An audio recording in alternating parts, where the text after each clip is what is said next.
Student again welcome back to my YouTube channel and हम बात कर रहे थे एंजाइम की। तो एंजाइम हमारा लगभग कंप्लीट हो चुका है। आज हमारे कुछ अदर्स जो टॉपिक हैं एनसीईआरटी में और उसके अलावा जो कुछ इंपॉर्टेंट टॉपिक होते हैं एंजाइम के जो पूछे जा सकते हैं तो उनको हम डिस्कस करेंगे। और इस लेक्चर के बाद एक एमसीक्यू की जो सीरीज़ है वो स्टार्ट करेंगे एंजाइम से रिलेटेड।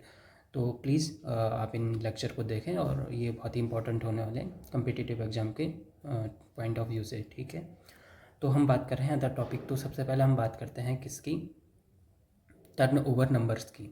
तो टर्न ओवर नंबर की अगर हम बात करें तो what is the turn over number, turn over number क्या होता है।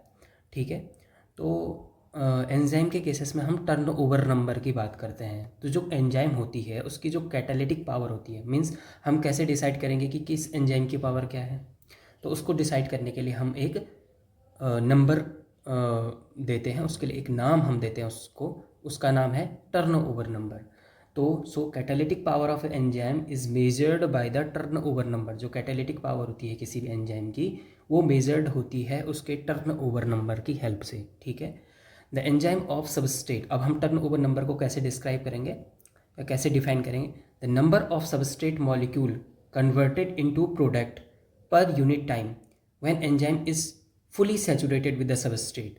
मीन्स वह नंबर ऑफ सबस्ट्रेट मॉलिक्यूल जो कि कन्वर्ट कर रहा है पर यूनिट टाइम में कोई एंजाइम, जबकि एंजाइम फुली सैचुरेटेड हो। फुली सैचुरेटेड मीन्स एंजाइम के साथ सारे के सारे आपके सबस्ट्रेट मॉलिक्यूल बाइंड हो चुके हैं। तो वह सबस्ट्रेट मॉलिक्यूल जो पर यूनिट टाइम में चेंज हो रहे हैं, ठीक है, प्रोडक्ट में, जब एंजाइम कंप्लीटली सैचुरेटेड है तो उसका उस नंबर को हम क्या कहते हैं, उसका टर्न ओवर नंबर कहते हैं। जैसे turn over number of carbonic anhydrase is 6000 is 6 lakh पर सेकेंड। कितना है, 6 लाख पर सेकेंड है, ये हम देख रहे हैं। तो जो टर्न ओवर नंबर है कार्बोनिक एनहाइड्रेज का वो कितना है, 6 लाख पर सेकेंड। जैसे कि हमने यहाँ पे बात की थी क्या कि जो कार्बोनिक एनहाइड्रेज एंजाइम है उसका टर्नओवर नंबर है 6 लाख पर सेकेंड। ठीक है, तो इसका मतलब क्या है कि आपका एक सेकंड में 6 लाख जो मॉलिक्यूल, ये कार्बोनिक एनहाइड्रेज कहाँ यूज होता है, H2O प्लस कार्बन डाइऑक्साइड जब आपका बाइकार्बोनेट बनाता है उस दौरान कार्बोनिक एनहाइड्रेज यूज होता है, ये हमें पता है। तो सबस्ट्रेट क्या है, वाटर एंड कार्बन डाइऑक्साइड, और एंजाइम क्या है, कार्बोनिक एनहाइड्रेज। तो ये इसका जो टर्न ओवर नंबर है वो क्या है आपका, वो है 6 लाख। मीन्स इसका मतलब क्या है कि आपका एक सेकंड में आपके 6 लाख मॉलिक्यूल जो वाटर एंड कार्बन डाइऑक्साइड के हैं वो टर्न हो रहे हैं आपके किस में, बाइकार्बोनेट में। ये इसका क्या है, टर्न ओवर नंबर है। तो यहाँ से आपको क्लियर हो चुका होगा टर्न ओवर नंबर क्या होता है। ठीक है, अब हम बात करते हैं नेक्स्ट आपके पहला इंपॉर्टेंट था टर्न ओवर नंबर। दूसरा आपका एक जो एक्स्ट्रा टॉपिक है वो आपका क्या है, आइसोजाइम्स या आइसोएंजाइम्स। अब आइसोजाइम्स या आइसोएंजाइम क्या होते हैं, ठीक, जैसे कि नाम से ही पता चल रहा है, iso means same, zymes means same enzymes. ठीक है, आइसो जहाँ पे भी वर्ड लगता है उसका मतलब होता है सेम टू सेम। ठीक है, मतलब एक ही जैसे। तो enzymes occur more than the one molecular form in same species. Means जो एंजाइम एक जैसी मॉलिक्यूलर फॉर्म में रहते हैं और एक ही स्पीसीज में रहते हैं, ऐसे नहीं कि स्पीसीज हमने चेंज कर दी। एनिमल है, जैसे ह्यूमन बींग है तो ह्यूमन बींग में ही, डॉग है तो डॉग में ही, हॉर्स है तो हॉर्स में ही, और सेम टिश्यू में, उसके सेम टिश्यू में ही रहते हैं, even in the same cell known as isoenzymes. Means simple से अगर हम इसको समझना चाहें तो हम बात कर सकते हैं कि अगर आइसोजाइम्स की हम बात करें, आइसोजाइम्स या आइसोएंजाइम्स हम इसको कहते हैं। आइसो मीन्स होता है सेम, तो सेम क्या होगा यहाँ पे, मॉलिक्यूलर जो स्ट्रक्चर है, क्योंकि एक्चुअल में एंजाइम क्या है, टर्सरी प्रोटीन, और वो क्या है, उसका कोई ना कोई उसका मॉलिक्यूलर स्ट्रक्चर होगा। ठीक, तो मॉलिक्यूलर स्ट्रक्चर सेम होगा, जिन एंजाइम का मॉलिक्यूलर स्ट्रक्चर सेम हो विद इन सेम स्पीसीज भी सेम होनी चाहिए, विद इन सेम सेल भी सेम होनी चाहिए, within same cell within same species and within same tissue. अगर सेम सेल है तो सेम टिश्यू भी हो गई।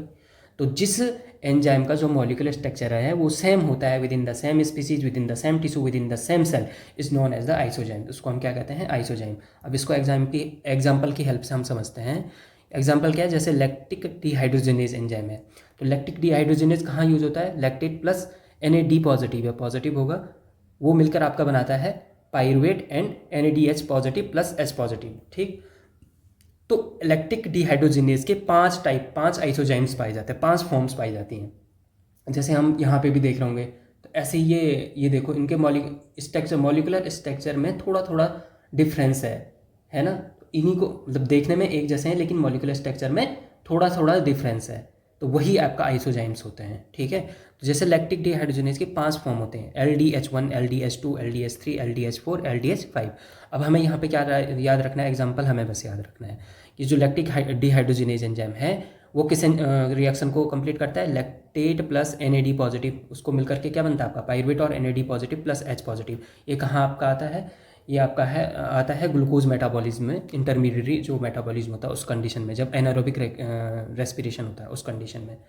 ठीक है, क्योंकि वहाँ पे लैक्टिक एसिड बनता है, लैक्टिक एसिड से पाइरुवेट वाली जो प्रोसेस है वो वाली प्रोसेस में ये यूज होता है एनारोबिक रेस्पिरेशन में। पाइरुवेट जब लैक्टिक एसिड में चेंज हो रहा होता है। ठीक है, तो अब हम यहाँ पे बस हमें याद रखना है कि LDH1, LDH2 जो होता है, जो लैक्टिक डिहाइड्रोजिनेज की 1 एंड लैक्टिक डिहाइड्रोजिनेज की जो 2 फॉर्म है, उसका 60% जो पोर्शन होता है वो कहाँ पाया जाता है? कार्डिक मसल्स में पाया जाता है। ठीक है, और ऐसे ही LDH4, LDH5 का जो 80% पार्ट है वो कहाँ पाया जाता है? लीवर में। तो दो लैक्टिक डिहाइड्रोजिनेज तो एंजाइम तो एक ही होगा, जिसका एंजाइम नंबर क्या होगा? 1.1.1.27। ठीक है, 1 है तो 1 मतलब आपका क्या होगा? अगर 1 है तो 1 मतलब आपका क्या होगा? डिहाइड्रोजिनेज। क्लासिफिकेशन समय पता होना चाहिए कि डिहाइड्रोजिनेज वाली क्लास में आएगा। ठीक है, तो इसकी जो 1 and 2 फॉर्म होती हैं वो 60% पार्ट बनाती हैं कार्डिक मसल का, और बाकी का जो अनदर फॉर्म है LDH3 एंड LDH4 वो 80% पार्ट बनाती हैं लीवर का। ये हमें याद होना चाहिए। ठीक है, नेक्स्ट हम बात करते हैं, तो बहुत ही इंपॉर्टेंट टॉपिक है, दैट इज़ अ कोफैक्टर। अब कोफैक्टर क्या होते हैं? ठीक, इसको समझने के लिए हम सबसे पहले यहाँ से आपको NCERT से हम इसको पढ़ लेंगे, और NCERT से ही ज़्यादा क्लियर है क्योंकि NCERT का टॉपिक है। ठीक है, तो अगर हम इसको समझना चाहें, what are the cofactor, cofactor क्या होते हैं? तो enzyme are compose of several polypeptide chain. तो हमें पता है एंजाइम क्या है? टर्सरी प्रोटीन है। टर्सरी प्रोटीन है तो क्योंकि प्रोटीन में क्या होती हैं? अमीनो एसिड, और अमीनो एसिड के बीच में पेप्टाइड चेन होती हैं। तो एक अमीनो एसिड दूसरी अमीनो एसिड के साथ बाइंड होता है with the help of peptide chain या पेप्टाइड लिंकेज। ठीक है, पेप्टाइड बॉन्ड इनके बीच में होता है। ठीक, however there are the number of cases in which non protein constituent called as a cofactor are bound to the enzyme. तो कभी कभी क्या होता है कि इन अमीनो एसिड के अलावा, ये जो अमीनो एसिड है ये तो प्रोटीनियस स्ट्रक्चर हो गया, ये क्या हो गया? प्रोटीनियस स्ट्रक्चर हो गया। इसके अलावा इनमें कुछ नॉन प्रोटीन स्ट्रक्चर भी जुड़ जाता है, यह है नॉन प्रोटीन स्ट्रक्चर। तो वो नॉन प्रोटीन स्ट्रक्चर जब इनमें जुड़ जाता है उसको हम क्या कहते हैं? उसको हम कहते हैं कोफैक्टर, उसको हम कहते हैं कोफैक्टर्स। ये है कोफैक्टर। ठीक है, तो हमें सिंपल सी बात क्या याद रखनी है कि हमारे पास जो एंजाइम होते हैं वो क्या है? Tertiary protein. टर्सरी प्रोटीन है तो प्रोटीन में क्या होती है? पेप्टाइड चेन होती है। तो अमीनो एसिड के अलावा जो नॉन प्रोटीनियस स्ट्रक्चर एंजाइम में प्रेजेंट होता है उसको हम क्या कहते हैं? कोफैक्टर कहते हैं। They are bound to the enzyme to make enzyme catalytically active. ये एंजाइम जो एंजाइम का जो प्रोटीनियस स्ट्रक्चर है उसके साथ जो नॉन प्रोटीनियस स्ट्रक्चर या कोफैक्टर इसलिए बाइंड होते हैं ताकि ये क्या करें? एंजाइम की जो कैटेलिटिक एक्टिविटी है उसको आपका क्या कर सकें? इन्हेंस कर सकें, उसको बढ़ा सकें, इसलिए जुड़ जाते हैं इसके साथ। ठीक, in these instance the protein portion of enzyme called as the apoenzyme. अब यहाँ पे हमें 2 वर्ड याद रखने हैं जो आपका कॉम्पिटिटिव एग्जाम के पॉइंट ऑफ व्यू से बहुत ज़रूरी है। ठीक, तो ये कह रहा है कि इसमें जो आपका जो प्रोटीनियस पोर्शन होता है एंजाइम का उसको हम क्या कहते हैं? एपोजाइम्स कहते हैं। बहुत ही इंपॉर्टेंट है। तो ये प्रोटीनियस पोर्शन जिसमें कि आपका क्या एमिनो एसिड का सीक्वेंस है, इसको हम क्या कहेंगे? एपो एंजाइम कहेंगे। और जो कोफैक्टर वाला पार्ट है वो जब आपका एपोजाइम के साथ बाइंड हो जाएगा तो ये अब एक कंप्लीट एंजाइम हो जाएगा। तो मीन्स एपोजाइम्स जो कि प्रोटीनियस पार्ट है किसी एंजाइम का, और जो नॉन प्रोटीनियस पार्ट है जिसको कि हम कोफैक्टर कह रहे हैं, ये दोनों आपस में मिलकर अब क्या कहलाएंगे? होलो एंजाइम्स कहलाएंगे। क्या कहलाएंगे? होलो एंजाइम्स कहलाएंगे। तो हम यहाँ से सिंपल सा लिख सकते हैं कि होलो एंजाइम्स इक्वल टू क्या क्या होगा, इसमें क्या क्या होगा आपका, एक तो एपो एंजाइम होगा, apo enzyme means proteinaceous part, और दूसरा कौन सा पार्ट होगा इसमें, प्लस को फैक्टर जो कि नॉन प्रोटीनियस पार्ट होते हैं। ठीक है, तो ये आपको याद रखना है, ये बहुत ही इंपॉर्टेंट है ये वाला। ठीक, अब हम बात करते हैं कोफैक्टर्स क्या होते हैं। तो 3 kind of cofactor may be identified. अब ये जो कोफैक्टर है ना, ये भी फर्दर 3 टाइप के होते हैं। हमने क्या कहा था, प्रोटीनियस पार्ट को हम एंजाइम कहेंगे, और उसके साथ जो नॉन प्रोटीनियस पार्ट है उसको हम कोफैक्टर कह रहे हैं। अब ये कोफैक्टर जो नॉन प्रोटीनियस पार्ट है, ये भी 3 टाइप के होते हैं, ये एनसीईआरटी में लिखा हुआ है। पहला है प्रोस्थेटिक ग्रुप, दूसरा है कोएंजाइम, एंड तीसरा है मेटल आयन। तो first one is the prosthetic group. ठीक है, दूसरे क्या होते हैं, को एंजाइम होते हैं। तो ये यहाँ पे कंफ्यूज नहीं होना है, को एंजाइम और को फैक्टर अलग अलग चीज़ें हैं। को फैक्टर क्या है, को फैक्टर के तीन टाइप के हैं cofactor, prosthetic group, coenzyme and metal ion. Whereas coenzyme क्या है, को एंजाइम एक टाइप का क्या है, को फैक्टर है, ये याद रखना है। तो अब हम बात करते हैं प्रोस्थेटिक ग्रुप क्या होता है, इसको अच्छे से पढ़ना है। प्रोस्थेटिक ग्रुप क्या होता है, एक ऑर्गेनिक कंपाउंड होता है। पहले तो बात याद रखनी कि प्रोस्थेटिक ग्रुप क्या है, एक ऑर्गेनिक कंपाउंड है, and are distinguished from the other cofactor. Other cofactor means, cofactor तो हमारे 3 टाइप के थे, प्रोस्थेटिक ग्रुप था, कोएंजाइम था एंड मेटल आयन था। तो प्रोस्थेटिक ग्रुप अनदर, उनसे कैसे अनदर कोफैक्टर से कैसे अलग हम इसको कहेंगे, क्यों है, तो ये एक टाइप का क्या है, ऑर्गेनिक कंपाउंड है। दूसरा, ये कोफैक्टर से कैसे अलग है बाकी कोफैक्टर से, ये टाइटली बाउंड होता है आपका apo enzyme. Apo enzyme means जो प्रोटीनियस पार्ट है एंजाइम का, उसके साथ ये एकदम टाइटली लिंक्ड होता है प्रोस्थेटिक ग्रुप। फॉर एग्जांपल, इसके एग्जांपल की अगर हम बात करें, एग्जाम बहुत इंपॉर्टेंट है, बहुत ज़्यादा। ठीक है, जैसे एग्जांपल की हम बात करें, पर ऑक्सीडेज जो एंजाइम होता है और जो कैटेलेज एंजाइम होता है, इनमें जो कैटेलाइज जो ब्रेक डाउन होता है हाइड्रोजन परऑक्साइड का वाटर एंड ऑक्सीजन में, उस कंडीशन में पर ऑक्सीडेज एंड कैटेलेज जो एंजाइम है उसका जो प्रोस्थेटिक ग्रुप है, प्रोस्थेटिक ग्रुप मीन्स कोफैक्टर जो है वो कौन है, हीम है। ठीक है, तो याद रखना है कि हाइड्रोजन परऑक्साइड जब टूटता है वो वाटर एंड ऑक्सीजन बनाता है, लेकिन इसको तोड़ने के लिए एंजाइम कौन कौन से लगते हैं, पर ऑक्सीडेज एंड कैटेलेज एंजाइम। तो इनके जो कोफैक्टर है वो क्या है, हीम, और वो कोफैक्टर क्या है, एक टाइप का क्या है, प्रोस्थेटिक ग्रुप, ये याद रखना है। ठीक, then next one is the coenzyme. Coenzyme भी क्या है, एक टाइप का कोफैक्टर है, ये याद रखना है। अब को एंजाइम कैसे अलग होते हैं बाकी कोफैक्टर से, coenzyme are also organic compound, ये भी आपके ऑर्गेनिक कंपाउंड होते हैं। फिर से जैसे प्रोस्थेटिक ग्रुप थे वैसे ही को एंजाइम भी क्या है, ऑर्गेनिक कंपाउंड है, but their association with the apoenzyme is only transient. ये बहुत इंपॉर्टेंट लाइन है, इनका जो एसोसिएशन होता है किसके साथ, apo enzyme means proteinaceous part of enzyme के साथ, वो बहुत ही ट्रांजिएंट होता है, जबकि प्रोस्थेटिक ग्रुप का क्या था, टाइटली लिंक्ड थे वो एपो एंजाइम के साथ। लेकिन को एंजाइम क्या है, ट्रांजिएंटली मतलब शॉर्ट लिव्ड होते हैं, बहुत थोड़े समय के लिए ये आपके एपो एंजाइम के साथ लिंक्ड होते हैं, and usually occurring during the course of A catalysis. जब कोई कैटालिटिक रिएक्शन होती है उसी दौरान ये आपके एपो एंजाइम के साथ जुड़ते हैं, को एंजाइम वाले part. Furthermore, coenzymes serve as a cofactor in a number of different enzyme catalyze reaction.